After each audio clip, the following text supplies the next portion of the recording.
Meteorologist Damon Matson is keeping an eye on those temperatures.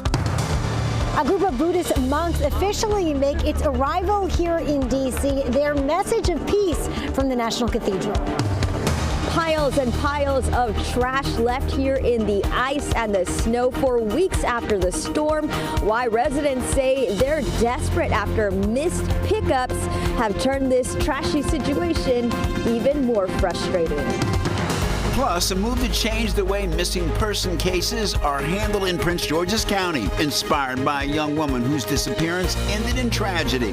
I'm elated. I'm elated that we can turn this pain into purpose. She relentless. She committed her life to service. How Dakar Rose's law could eliminate waiting periods and what her family is hoping it will change.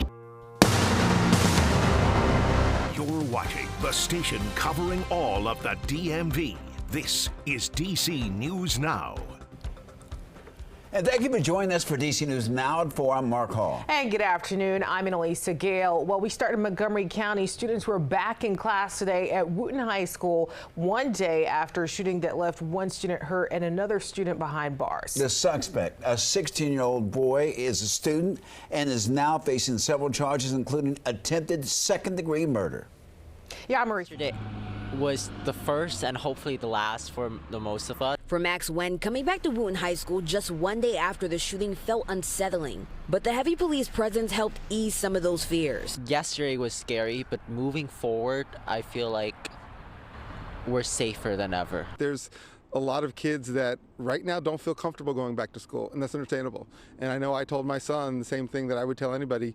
Right now, you need to take care of yourself. On Monday, police say a 16-year-old student was shot in the hallway by another student using a ghost gun. The victim is still in the hospital recovering. Investigators later learned the shooting was not the only threat that day. Just hours before, police say the suspect pointed that same gun at a 15-year-old girl. The second victim did not suffer injury. The suspect, 16-year-old Khalil White Villatoro, was arrested and is now facing several serious charges, including attempted second-degree murder, assault, and multiple gun offenses. Tuesday was a wellness day, with counselors and support staff available for students processing what happened. And safety is at the top of mind for both students and parents. School officials say they were already considering AI weapon detectors through a pilot program at 3 high schools, and some say it's needed. Metal detectors would help. You can't ever prevent something from happening. What you can do is make something less likely to occur, and we need to do everything possible to make sure that happens. And that was our Yamari Sase reporting there.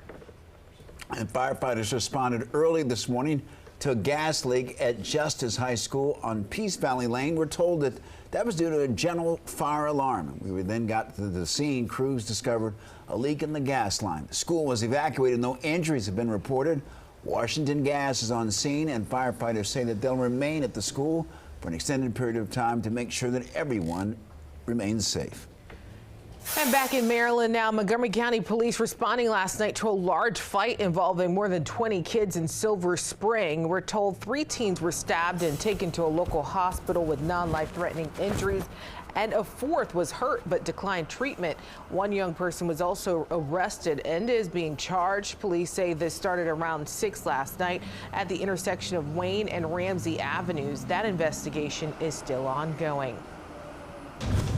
All right, well, let's check in with meteorologist Damon Matson with the first look at our forecast. Yeah, Damon, it was a pleasant day out there, a little warmer, which we welcome.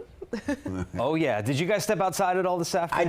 I didn't. I tried to pull him out there. He wasn't listening. Yeah. It was really nice. Well, I'm glad you got to soak it up, Annalisa, because hand up, I haven't been out there yet either, and I'm a little excited to see how it feels once the day wraps up here and I'm on my way home because, yeah, this warmer air, I think everybody is truly enjoying it. Now, it definitely helped that at least to start the day today, we were definitely not as frigid as we have been in recent nights, early mornings. Temperatures, yeah, the 20s are still cold, but when you compare it to what we've been dealing with, this felt pretty amazing to kick off the day. That's all the colder it got. And now there you go. We have quite the spread in temperatures as expected, but as a whole, the entire region certainly has warmed up. DC is slightly on the cooler end in the mid 40s, and as you go off toward northeastern Maryland, that's where some of the chillier temperatures are. But look, as you go south and west. How about this? Manassas, 50 degrees,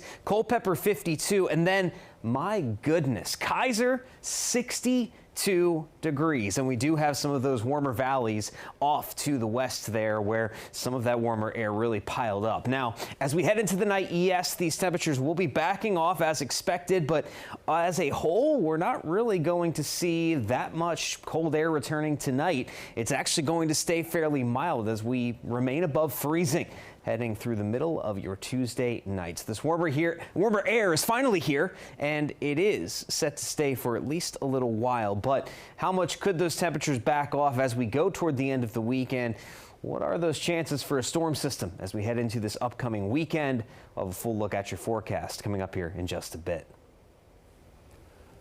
Damon, thank you. Happening in Western Maryland, the Hagerstown City Council is meeting at this hour regarding the proposed ICE detention center near Hagerstown.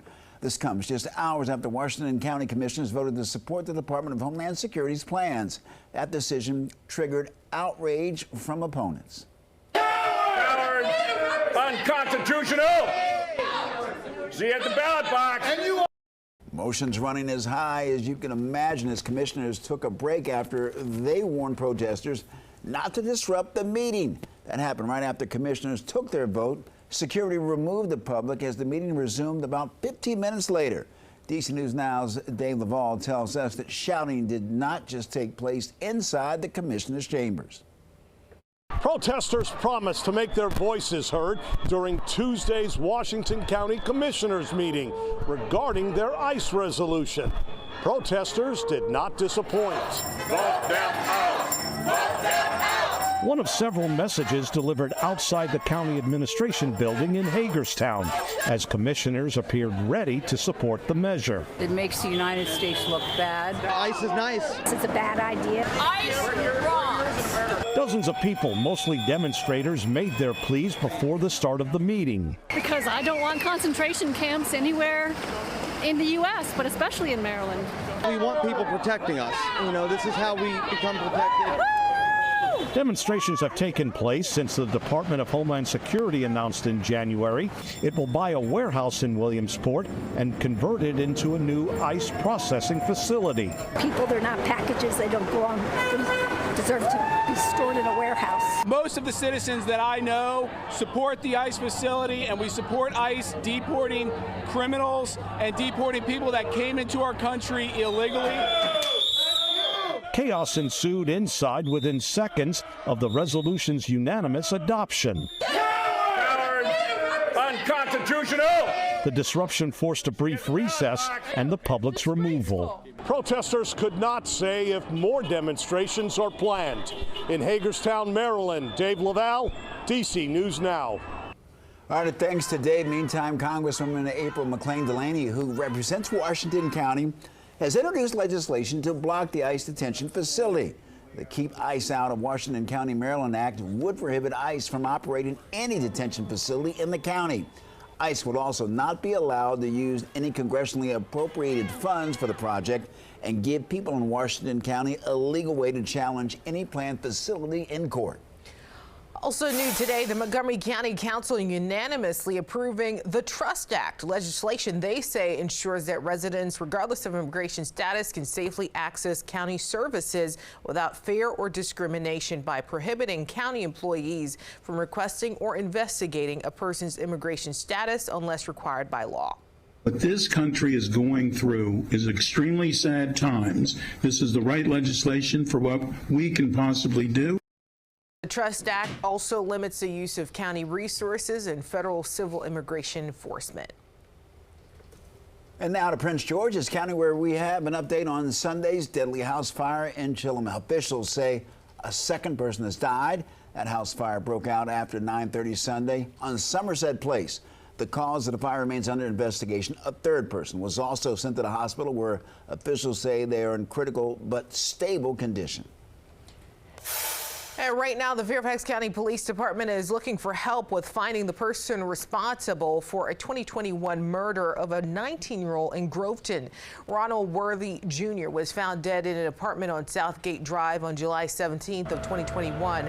Worthy Jr. had finished his freshman year of college at Virginia State University at the time of his death. He was also not from Fairfax County. Detectives do not believe his murder is a random act of violence. Well, Virginia Democrats celebrating after the House passed a slew of bills. Democrats say that they make housing more affordable, and it also comes as some Republican-led efforts on the issue have been killed during this year's session. One bill passed by the House would expand Virginia's eviction diversion program, while another would increase the amount of time that a tenant has to pay back rent before a landlord can move to evict them. Another measure could make it easier for those serving in the military to break their lease if they're forced to move for their military service. Meanwhile, Republican Senator Glenn Sturvant says that he too had an idea to make housing more affordable, but Democrats killed his measure that would have prevented large corporations from buying up single-family homes in Virginia. These bills lower housing costs, protect renters, and keep Virginians in their homes by banning junk fees and capping excessive attorney costs when tenants are trying to catch up. Wall Street hedge funds come in and buy up single-family homes in certain localities, which ends up driving up the price for everybody else. Democratic bills that have passed the House now head to the Senate, where they will be heard after a crossover. Also happening right now, the group of Buddhist monks who we've been tracking now on their journey all across the country arrived in D.C. today as they walk for peace. An amazing journey it has been, and they've been walking for 100 days, 108 days, starting in Fort Worth, Texas, and passing through local areas, including Alexandria, Arlington, and D.C. Yeah, D.C. News Now's Marielle Carbone joining us live outside the National Cathedral, where they stopped for an interfaith meeting today. Marielle, a large crowd once again gathering there to greet them. Yeah, Annalisa and Mark, a lot of people here today. We spoke to people who traveled from Chicago, New Jersey, just to be here and hear that message of peace. They say the message is needed now more than ever. Quiet chants greet a group of Buddhist monks arriving at the National Cathedral, walking 108 days in a quest for peace. Today, stand right here in this holy place. It is overwhelmed. Venerable Bhikkhu Panakara leading the group. This is the moment in front of me. I see thousands and thousands of people here. This is the moment where you slow down. The monks walking 2,300 miles from Fort Worth, Texas, with stops through Richmond, Arlington, and Alexandria. I've been following the monks on their journey from almost the beginning. Beth Johnson traveled in from Chicago to be here. In city after city, town after town, people lining up in order to hear this message. That message, of course, peace and mindfulness. Their message of we need to be peace, be mindful, and have peace within us in order for there to be peace in the world. Yeah, I've been following this since late November. Eugene Tyrell from New Jersey finding the crowd moving. We're one heart, and we want to get beyond all the petty squabbles that drive us apart. Together, the crowd taking in the moment as they look to push the movement forward. We are not walking from Fort Worth, Texas to Washington, D.C. to bring you any peace, but to raise the awareness of peace so that you can unlock that box and free it. And the monks continue walking on. Tomorrow they'll be at the Lincoln Memorial as well as other places here in D.C. and they will wrap up on Thursday in Maryland. Reporting live in Northwest D.C., I'm Marielle Carbone, D.C. News Now.